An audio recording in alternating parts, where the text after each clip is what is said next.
And my name is Julia Allworth. I'm the manager of the Innovation Hub and really excited that my team and I are here with you today, and we'll introduce ourselves in a minute.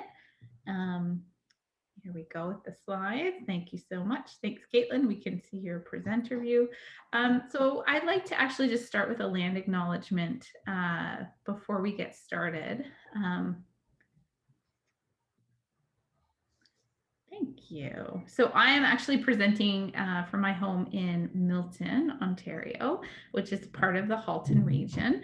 And we have a beautiful land acknowledgement here. I'm a settler on this land, but I'd like to read it because I think it's really lovely. Halton, as we know it today, is rich in history and modern traditions of many First Nations and the Métis. From the Anishinaabe to the Attawandaron, the Haudenosaunee, and the Métis, these lands surrounding the Great Lakes are steeped in Indigenous history. You can see on the left there that's a picture of a view from the escarpment which is just north of Milton. Really beautiful lands here. So as we gather today, and I present to you from my home in these treaty lands, we have the responsibility to honor and respect the four directions: land, water, plants, animals, and ancestors that walk before us, and all the wonderful elements of creation that exist. I would like to acknowledge and thank the Mississaugas of the Credit First Nation for sharing their traditional territory with us. And you are on likely treaty land from wherever you are today. So it's not here on the slides, but maybe someone can put it in the chat. There is a website called nativeland.ca where you can look up all the details of the land you're on, find land acknowledgements, see what treaties you're part of. So thank you for that. So today we have lots to cover. My team and I would like to share lots of information with you about working at the Innovation Hub. This is the first time we've ever done this, so bear with us. We just decided that folks might want more information before applying to one of our jobs. So we'll share a little bit about what is the Innovation Hub and sort of how it came to be. We'll talk about equity and why it's important to our work. We're going to share a little bit of an introduction to design thinking, and then talk about why you might want to work at the Innovation Hub. We'll go in detail over how to apply to work with us and what roles and projects we have for this upcoming summer. And then hopefully after all of that, we'll still have some time for questions and answers.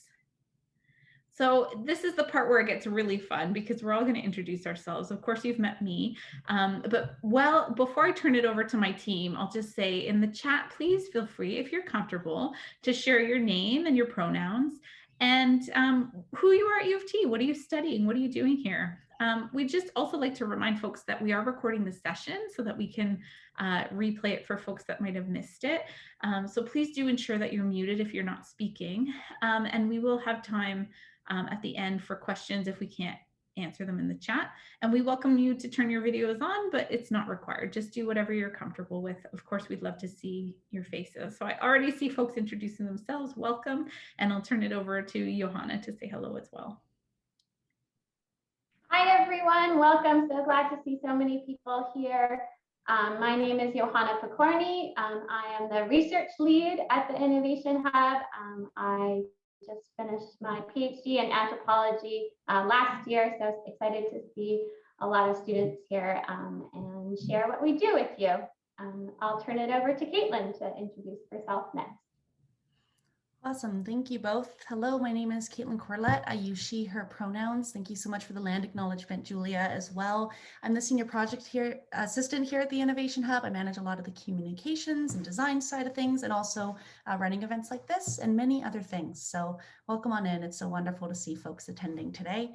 And just take a look at the reminders on the bottom right-hand side of the page for attending such a big session today. Thanks so much. Great, thank you, and welcome to all of you. I'm reading keenly your introductions in the chat, and I don't want to put them on the spot, but I'm going to because they're here anyway. We have actually two other team members with us, our senior research assistant. So I'd love to call on first Georgia to say hello to everyone. Hi everyone, my name is Georgia. I use she, her pronouns. I'm just finishing up my Master's of English Literature, and I am the new Senior Research Assistant. It's nice to meet you all. Thanks, Georgia. And we also have Sabrina. Sabrina, do you want to give a quick intro? Hi everyone, nice to see everyone here. My name's Sabrina. I use she, her pronouns as well. And I'm finishing up my master's in anthropology this summer and really looking forward to starting as the senior research assistant. Awesome. Thank you so much. So we're just a handful of the folks that you might get to work with if you choose to apply and are selected to work at the Innovation Hub this year.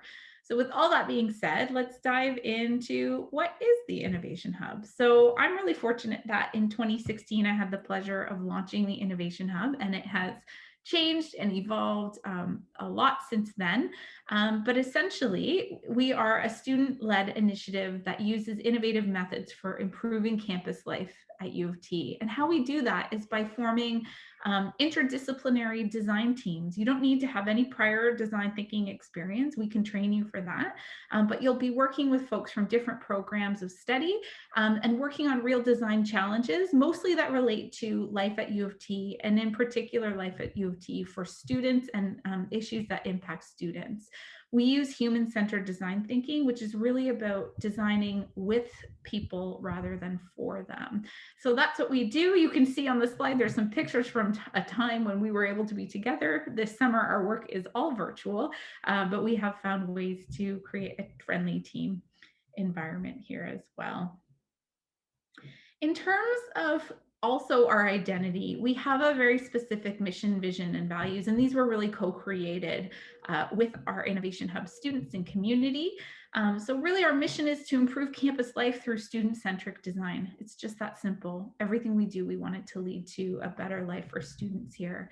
So our vision is that we would have a campus experience designed for every student to flourish academically, socially, and personally. And with regards to values, first and foremost, we value listening to student experiences. That's what we do the most. We spend a lot of time thinking about students and their experiences. And then we try to take that data and inspire others to create change. We learn together.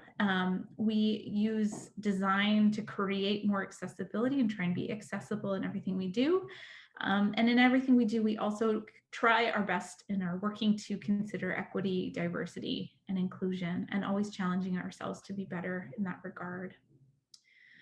We have 5 domains of innovation, and really these were actually sort of crowdsourced areas of work that we established in the first year of our work, and they really remain true to our work today. And these are written in an aspirational way to sort of say what we'd like to achieve through our work over the long term in the Innovation Hub. We would love for U of T to be a place where there is access for every student, not just access to education, but also access to the systems and structures and programs within education. Fostering connectedness, both between students and each other and between students and the university. We're seeking to create future-ready students. So what that means to us is really that when you leave U of T, you really feel like you're ready for the future and all of the things that go into making that possible. We strive to work on projects that create integrated learning experiences where classroom learning connects to life outside the classroom. And finally, whole student development, where we think about the different dimensions of wellness and how we have a role to play in supporting those for students at the university. And when we talk about our work, it's sort of impossible to talk about it without talking about our why. Why do we exist? And this is a little graphic that we created a few years ago that's based on the work of Simon Sinek, if you're familiar with him. He wrote a book called Start With Why. So in the center, you can see our why is really improving campus life. It's that simple. That's why we're here. That's what we do. What we do is essentially document student stories that we hope will foster empathy, to humanize strategy and planning efforts at the university, which we ultimately hope will drive change. And you can see this is sort of secular. On the outside, you can see the different ways, the how of what we do.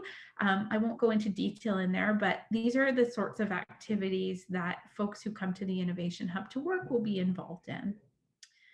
I would like to say that equity is so important to our work. Right from the very beginning of the Innovation Hub, we heard from our community that it is so important for us to be equitable in the way that we work.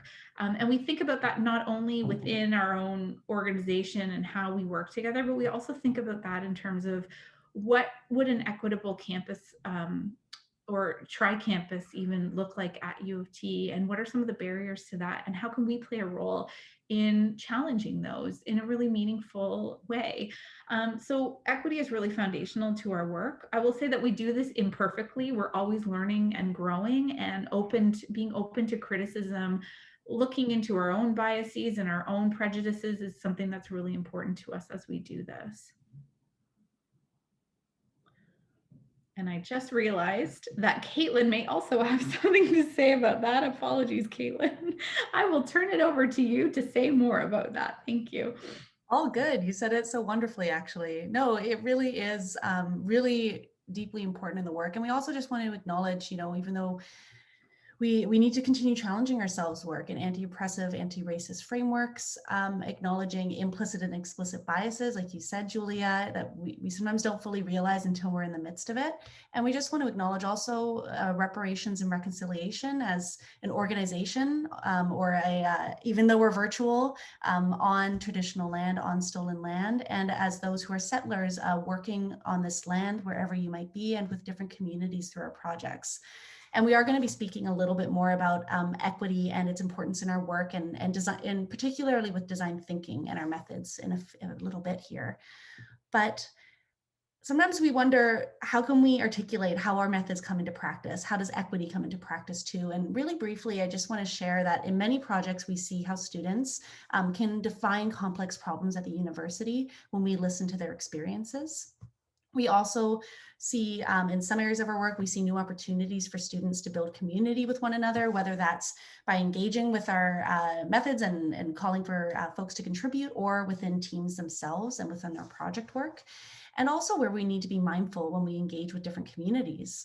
And students become empowered when they are a part of the design process. And no matter the project, we really, all of us learn that we're not alone in this, in our experiences. And it's just, I think a lot of us have realized now is more important than ever. And I just want to name, just like what Julie said in terms of equity and doing it imperfectly, it's also that all of these aren't necessarily exclusive to one another, right? This is not a checkbox thing, but we're going to go through a few projects to kind of bring design thinking and our processes to life and how they might interconnect. And I believe that's back to Julia for a few of our exciting projects we've been doing. Yes, thank you, Kaitlyn. I remembered to unmute also, which is great. So we've done a lot of work, and you can find out at uft.me/innovation hub about a selection of our projects. Not all of them are public after, but I would say about 80% of them go public after. Just a few I wanted to highlight today to give you a sense of the types of things that we work on. Recently, we worked with the libraries, actually. Robarts Library is looking to do a renovation of the 4th floor study space. And so we were really looking at, what do students need in a library space and what is important to them? And what we found is that libraries evoke wonder and exploration of new possibilities. So we thought about some key themes that could really support the libraries in creating a space that evokes wonder. Of course, there was practical needs that come in with that, and you can see about those in our report. That work was really successful and really inspired the architects that are designing the space. And actually, we've been invited back a number of times to present that to other librarians and other senior staff in the libraries. So really exciting work there. We've also got to work on a project called Redefining Traditional.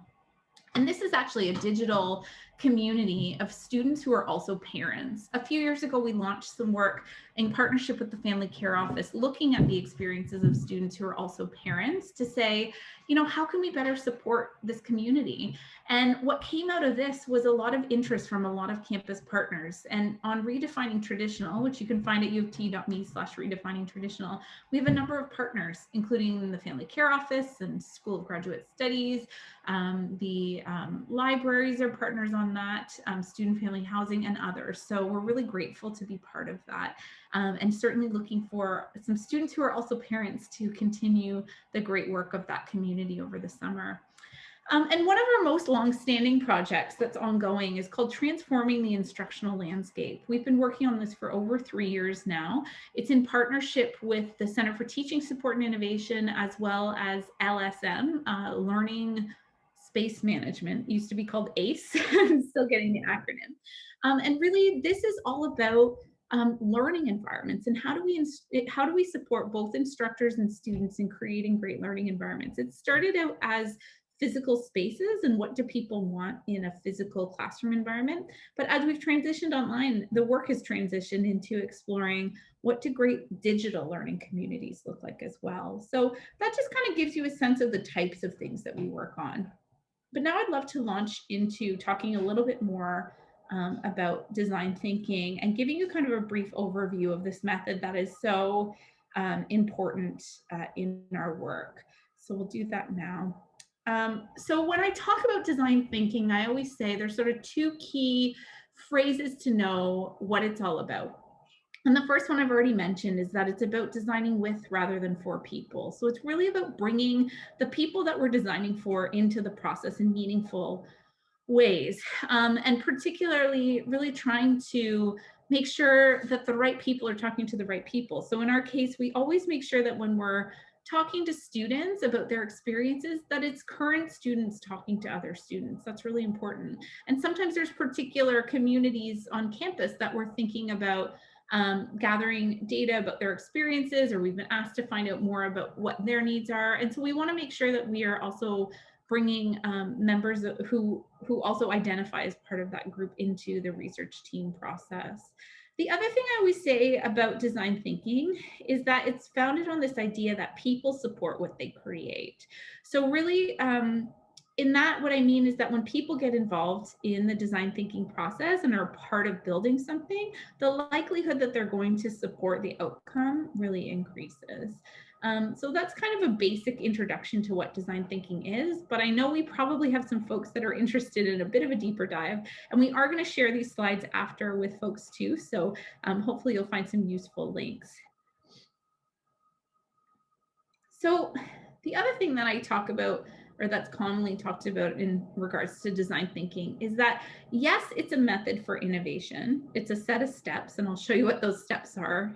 Depending on who you ask, they're a little bit different, but it's also a mindset shift. It's a mindset shift to working in more of a failure forward type of a way. So really embracing this idea that every time we fail, so for example, when we come up with something and people don't like it, but they can tell us why, that's a source of learning that we can use to really generate inspiration to design the next iteration. And this is something that I would say every student coming into the Innovation Hub really benefits from learning how to work in this way. It can be uncomfortable. We're all in an academic space where we know like sort of these grades are really, really important. But in our space, we really encourage failure. The other thing about the mindset is it's really based in empathy, which we're going to talk a little bit more about as well.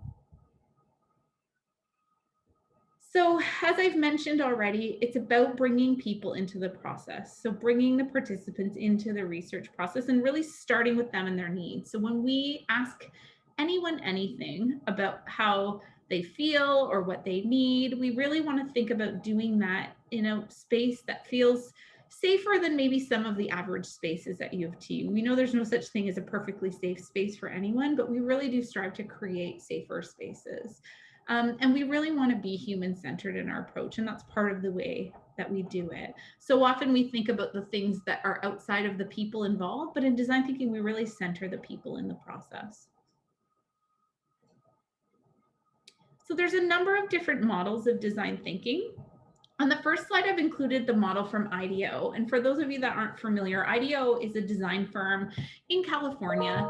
They've been around for many years and they're experts in design thinking. And a lot of the current design thinking literature comes out of IDEO. Their first sort of claim to fame, if you believe it or not, was that they designed the first computer mouse. It was for Apple, but this idea of having a mouse for a computer came from IDEO. And they've designed many, many products and services and work on global projects now. So their model focuses around 3 steps, very simple. What I like about how their model is depicted is that it's these sort of infinity loop circles that go round and round. So it starts with inspiration from the data collection, and then ideation and implementation. And you can kind of see on the right some of the examples of how that happens. And again, this is a very quick overview, but there's links in the slides for those that would like to learn more.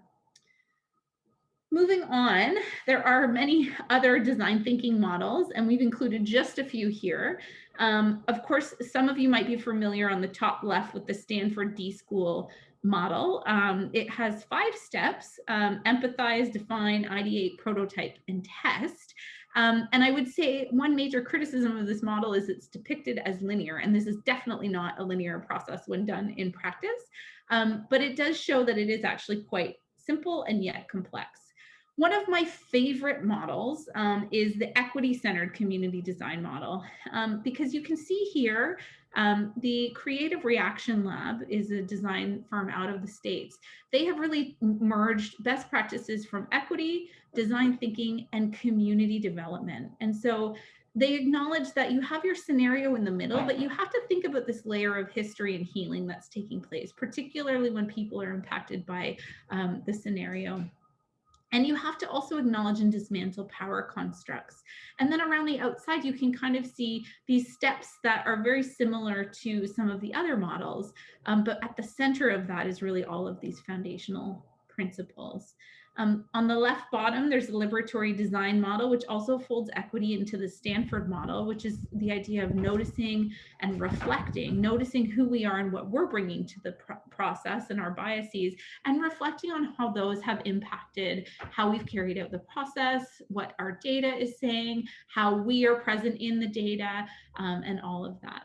You can see on the right, the Innovation Hub's process. It kind of looks like a long and winding road. And I would say there's probably needs to be some loops in there too, because oftentimes we loop back. But again, just to say, this is really not a linear process. It's a bit messy, but we have a lot of fun when we do it. And you can click on any of the links to find out more about any of these models. And finally, I'll just say that in innovation and in design thinking in particular, there's this idea that innovation happens at the intersection of desirability, viability, and feasibility. Desirability being really, do people want this thing that we've come up with, right? Like, will people actually use it? Is it desirable? Does it meet their need? But also viability, can we, like, do we have the business model to make it work? Can we fund it? Are all the things in place? And feasibility is like, do we have the infrastructure to be able to deliver it? Or is the technology possible? And so if all of these things line up, you can actually create something that's quite innovative. But that's enough for me from now. I'm going to turn it over, I think, to Johanna to continue our conversation. Thanks so much, Julia.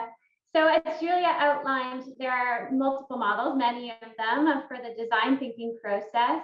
What's important in all of them, and what we really try to impart to our teams, is the importance of empathy and how it can make the design process more attuned to the user and to students, really resulting in more meaningful insights in our research. And this might be a little bit surprising to folks sometimes, because we don't always associate empathy with research, but that is a key in our work. Empathy really is part of our methodology for involving our research participants in our research and attuning to their needs. And empathy is ultimately about understanding. So it's a kind of understanding that's trying to be holistic. It's not reducible to understanding people's negative experiences and struggles only. We really try to get a wide view and understanding of students, their worldviews, their logic, how they think about things, how they experience things, how they identify. So really, it's partially about trials and tribulations, but we love to hear about triumphs as well. It's really what helps us understand a sort of deeper sense of what a student needs, and diversely what students need. And in design thinking, empathy is used as this tool to try and expand your ability to listen and learn about the experiences of the user, and in this case, students. So we're trying to draw on empathy to better understand students, being aware of our own biases as we listen, and being open and even sometimes surprised by what we hear. I know we have a lot of ideas about how the university works and how we experience it, but there are people having very different experiences. Sometimes they're surprising to us, so that's a big part of our work. And approaching our research without judging what we already know or trying to confirm it. So that's a big part of what we do. And this plays a part in how our work is equity informed and equity driven. So as both Kaitlyn and Julia have underscored, equity is a big part of our values. We're driven by access and inclusion issues, which really involve including students into the process of doing research. We have this definition of equity from the National Equity Project that helps center our work. So equity means every person receives what they need to develop to their full academic and social potential. And I really love this visual on the right. It helps capture some of this definition and clarify that difference between equality and equity. So whereas equality is a situation where everyone is given an equal amount of resources or opportunities to have access, and you can see that on that top line, all of the users are given the same bicycle. Equity is actually about everyone being provided resources so that they are supported to have access to the same experience, because we don't all start from the same leveled playing field. So that's a big part of what we're trying to think through. And it's the way in which we ensure justice is served in our processes. And it's something that we as designers and researchers aim to think about in our research process. In terms of the methods that we use, so both empathy and equity inform these methods. We're drawing on qualitative methods. They're based in ethnography and the social sciences around open-ended storytelling and question-asking techniques. These are really aimed at getting research participants to communicate their experiences in ways that are important to them. And being open-ended in our techniques means letting the participants rather than the questions drive the answer. So participants answer however they need, and we as researchers have to consider how they answer, how our questions maybe have missed the mark. And why people answer differently than we expect. And that's a huge part of the learning process and the research process for teams. And it's a really fun part of the process, really being challenged and learning about sort of our humility in understanding the world and how people have very different approaches in how they live their lives. For the analysis portion, we're drawing on grounded analytic approaches. What this just means is that we start with the data and we stay with the data for building insights and analyses up. Again, this is part of the difficulty of our research, but part of the fun is it sort of ends up in some sort of clear vision of what's happening, but it starts with a lot of chaos and messiness and trying to sort through and order the data. And this is, again, trying to center on the participants and on students and what they share with us and why their categories matter, why their ways in which they think about the world figures in what we end up saying about it. So that's a little bit about our methods. The aim of these methods, ultimately what we're trying to do, and all these models of design thinking, they're all about trying to make change. Change can feel very overwhelming in some ways, and with something that drives us in what we're trying to do. In our work, we are trying to think about it also in a very small and meaningful ways, first and foremost. And a lot of that comes from learning about and empathizing with the people that we work with, the people that we design for and with. And this process changes us as well. So that's a big part of the work. And as we change, as folks at the university change, the culture changes as well, and we get this culture shift slowly. So this is the way in which design thinking is also about culture change in these small, impactful ways with the people that we interact with. I'll turn it over to Julia to tell you more about our work for the summer term.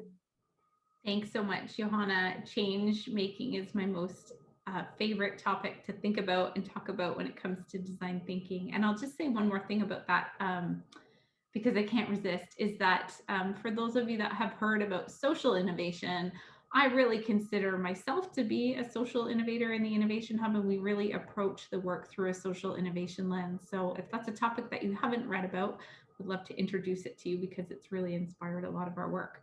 But enough about that. Let's move on and talk about the work for our summer 2021 term, which we're hoping most of you will be keen to apply for. So we have our interactive component now. Our team is going to put this link in the chat. We have an open mural board. Hopefully you've used Mural before, but if not, not to worry. Please go ahead and click on the link. You shouldn't have to sign in or anything. You can be anonymous. We have a question for you. What's important to you in a work study role? If you think about work steady in terms of gaining valuable experience, we always want to design our work with you in mind. And so would love for you to pick a Post-it, double click on it, and then really just start typing away. You can do as many Post-its as you want. You can, if you don't like the square Post-its and you want a rectangular or a round one and you know how to add that, we welcome you to do so. But please share your thoughts, because this will really help us to think about what folks are really looking for in this moment in time. So I invite you, as we continue, to keep adding your thoughts, and maybe just before the Q&A, we'll come back to that and see what folks have said. So thank you so much. We'll move on in the presentation. So feel free to keep adding your thoughts there. I'm going to keep talking away so that we have lots of time for your questions at the end. So why would you want to work at the Innovation Hub? Well, if you're not convinced already, which I'm sure some of you aren't, so we'll continue here. I think I want to talk about some of the benefits to students. And one of the things I'll just say from a personal level is that for me, with this work and leading the Innovation Hub, it's actually more important to me that the students that are employed by us and get involved in the work in any capacity have a great experience. It's more important that we create change in the people that do the work than at the university. Of course, we want to change the university, but first and foremost, we have to start in our own spaces and places. And we've had many students from the Innovation Hub that go on to be very, very successful in their careers. And as much as their academic credentials help them, they also attribute the learning in the Innovation Hub to some of their success. So we're really proud of that. We have a lot of alumni now that are doing really great things. And I always say that I measure success if you go ahead and graduate and you end up making much more money and becoming much more important than me, then that means that I've been successful. Not that those are the measures of success, but I'm just sort of saying that tongue in cheek. So it gives you the opportunity to gain a different kind of experience outside of the classroom. This is really a hands-on experience with qualitative research, working with different types of people, different stakeholders and partners, and community-based programs. You'll meet students from different disciplines and different degree levels. We've got undergraduate students working with masters and PhD, and even sometimes postdocs as well. We try to provide a meaningful and supportive working environment. And I will say this work can be uncomfortable. It's not always easy. We do try to take you out of your comfort zone, but always it's for your learning and benefit. And I always say to people, we try to raise the bar higher, just a little bit higher than what you think you can achieve, and watch you achieve it and feel great about that. And so this is really the spirit in which we work. This is a little sort of composite of some of our people and where everything fits in. Although I will say, even though this is depicted as a hierarchy because that's how these sorts of graphs work, it really is a flat organizational structure. We really do all work together as a team. If I could, I would put myself on the bottom because I see myself as foundational to lifting up the work of everyone else on the team. But our senior team is Johanna and Kaitlyn, who you've met today, and we have Philippa and Georgia, who actually will be taking over from Philippa soon. With Johanna, we have Mac and Sabrina, who are research coordinator and senior research assistant. With Kaitlyn, we have Ejim, who is leading our communications teams. And then you can see all of the faces to be determined yet. On the left, our quality assurance process research design teams, our design research teams. We have a data coding lead role. We have a writer and editor role. All of these are summer positions that we're looking to fill. Under Georgia, we have our transforming the instructional landscape research team. Under Ejim, we have our digital storytellers as well as a content writer. And we also have our redefining traditional project team to manage that community. So many, many opportunities to get involved and apply to work in the Innovation Hub this year. What do we look for in our candidates? Well, let's talk about that a little bit. And you'll see these sorts of things pop up. So really being willing to learn new skills is so important. Being open to feedback and iteration and willing to be imperfect is something that you'll learn to be while working with us. We want people that are passionate about student experiences and want to create change on campus. You need to be open to failure, or at least willing to become open to failure, which we can teach you how to do. We want people that are respectful of other stories and perspectives and can really think about different points of view. We definitely want you to take initiative, and if that's not something you're used to doing, then we're going to give you lots of opportunities to do that. If you're looking for new experiences, we'd love for you to come and work with us. This work is intense and you have to be organized and accountable, but most importantly, you have to be curious and ask questions. These are just some of the qualities that we look for just generally on our team. So we have a number of projects confirmed for summer. We have a project with Rotman Commerce to see how students in that area are doing.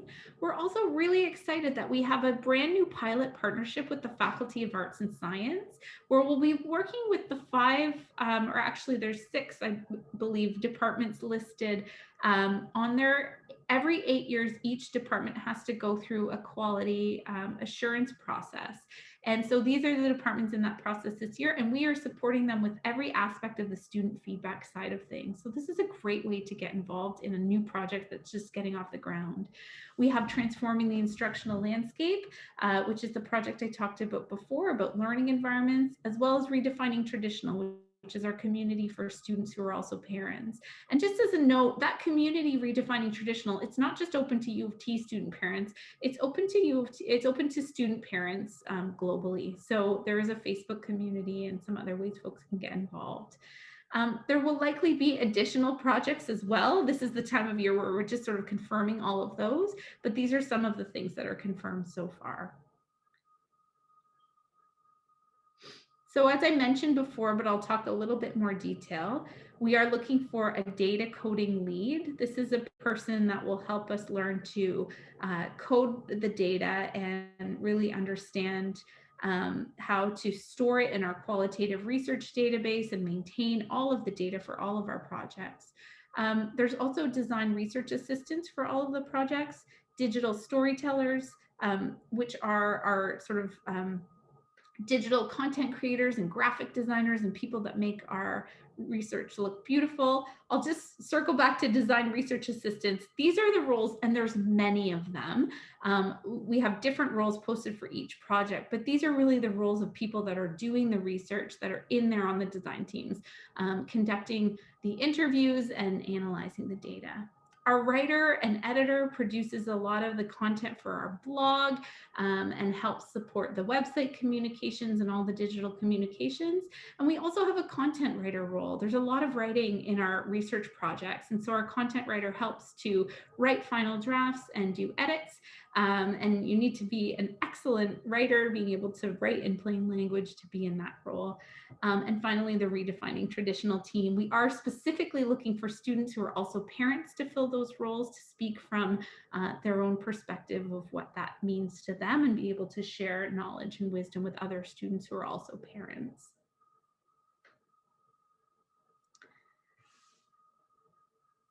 Awesome. Sorry, just had to unmute there, but thank you so much, Julia. And I know we've given you a lot of information. I promise in the next week or so or less, there's going to be a lot more information available once work study applications open. So, and acknowledging time here, making sure there's time to answer any of your questions. I'm just going to really take a few moments to go over our application process briefly. So first I want to note, come on, transitions, there we go. All hiring and applications are managed through CLNX, and we will be providing some links directly. There's one here, but also at the end in the chat. And this is through the work study program. So for the very technical questions around navigating postings or eligibility, that all can be found there. They've provided a ton of resources where you can explore that. And I'll be focusing kind of on what we look for and what we need in an application. So we require a resume and cover letter for an application for applying to a role. And you'll see a little reminder bubble on the bottom right-hand side here. But if you're calling in, it says, please apply to only one position. We incorporate a process where we do consider folks for all positions. Sometimes someone might apply to one project and then we realize, oh, they're actually going to be a really great fit for this project we might not have defined quite yet, or perhaps is defined, but we realize you might be a great fit, and many other circumstances like that. So applications open Monday, April 19th. So this coming Monday, we're going to be doing a blog post to anyone who subscribes to our blog. I'll provide more details about that in a moment, but you must submit your application through CLNX by 11:59 p.m. Eastern Standard Time on April 25th, 2021. So that's a Sunday evening. That's about a week to apply, but you have a few days notice by being here today or tuning into the session to know about a little bit about our projects and maybe get some materials prepared. Then that's when we go through a reviewing process. We review every single application. And then if you are considered to be contacted for potentially being a part of our team, you'll be contacted kind of later that week if considered. And there's a bigger process there that I won't get into today. But if you're wondering when we're starting all of our work this summer, we're going to be having a May 14th orientation for those that are hired and onboarded for our work study team. And I'll just note, there's always many areas of applications, and we all know it well. So again, I'm just going to say this I know you might like, oh, I love all these projects. That's amazing. You can always note it in your cover letter. But again, we incorporate a process where we consider everyone for positions. So only apply to one position when you see all of them posted. Please read the applications carefully. It provides lots of details on what we expect, qualifications. We've put lots of time into that, and hopefully it's helpful in your application process. And also think about the length. What do you want to highlight in your experience, especially in your cover letter? So just think about what are you providing to ensure that we can kind of see the best in why you would be a part of our team. And hopefully you have lots of insight from chatting with us today. And just triple check, double check, whatever, how many times you want to double check, you're eligible for the work study program. I'm going to be highlighting, or Johanna's going to be highlighting something else we have planned for the summer, but check with your department. I'm seeing some things in the chat, yeah, check with your department just to make sure you're eligible, or just check on the work study program. And sometimes we ask for additional materials, more so for the content creation. If you're thinking about designing with the Innovation Hub or writing, that's all included in applications. We have lots of information on our website, and I have some links in the slide there, but also we'll provide them in our email afterwards. But we have a blog that we post every week. We have reports. We have so many. So please do take a look there if you're kind of wondering a little bit more about what we do. There's lots and lots there. And I'm just linking some resources at Student Life if you're wondering, oh, my resume or my cover letter. You know, you can take a look on Student Life for some support there, and a link to our website, which we'll be linking in the chat momentarily. Briefly, oh my gosh, sorry, brain fart. All of postings have to be virtual this summer for work studies. So we're working virtually. We use resources like SharePoint, Microsoft Teams, Zoom to work collaboratively with our teams. We do weekly co-working meetings and create little cohorts so you and your team can work together synchronously and asynchronously. But just keep that in mind, ensuring that you can work collaboratively online, access virtual working documents, etc. And more details like that are going to be provided in every single job posting to make sure you know what you need there. Really brief overview, and then we'll dive in soon into a question and answer period. So applications open April 19th. On April 25th, they close, and then we'll be reviewing all of the applications and moving forward with our process on our end. And just additional information, if you haven't subscribed to our blog, it's a great way to stay in the loop and also get updates. We're sending out a blog post on Monday, April 19th of all of the postings that are going to be on, along with links to job numbers, which are associated so you can find it on CLNX. That makes more sense once you see it all in one place. And I'll also be providing a follow-up email through Eventbrite for all who registered for some more details on what I've covered in terms of links today. And there's just a few more links, and I think Johanna will throw that in the chat there, but in terms of CLNX job postings and where to go for that, the work study program itself, and of course, career exploration resources if you think you might need to do that. Before we move into question and answer, I'm a fast talker sometimes, apologies. I just wanted to make sure there was some time to answer any questions. But Johanna has a little mini announcement for those who might feel like work study might not be the right fit for them, or if you know of people who might not be eligible for work study, but would love to work with us or work with a part of our work. So take it away, Johanna. Thank you so much, Kaitlyn. So if you want to learn more about design thinking and what we do at the Innovation Hub, we will be running a 10-week program called the Design Thinking Experience Program this summer. It'll be running from June 1st to August 3rd on Tuesdays, 2 to 4 p.m. The program will also have a application process. There are limited positions available for that. It's really exciting. It involves working with staff from student life as well. So you get to learn a lot about the university and a lot about staff experiences as well. We work on projects that are specific to student experience, and we go through the whole design thinking process and what our research really entails, from those design thinking models that Julia shared with you. So empathizing, defining, ideating, prototyping, and testing, and working through what each stage, what the skills are, and what the process is. We will be sharing more about how to apply to that program. Feel free to get in touch with us. We will have more information coming shortly. So it's also an option if you feel like the work study isn't quite a good fit for you. And I'm happy to answer questions about that as well. Thanks, Kaitlyn. No worries. Thank you. Julia, before we move into a question and answer period, did you want to highlight anything else?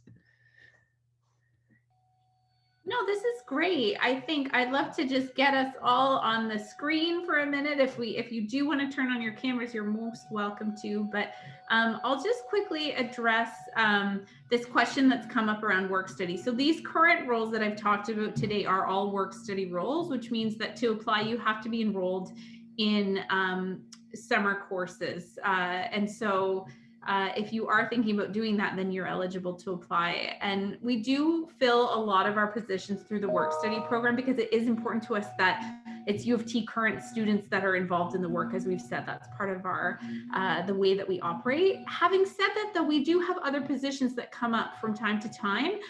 Some are part-time, some are full-time.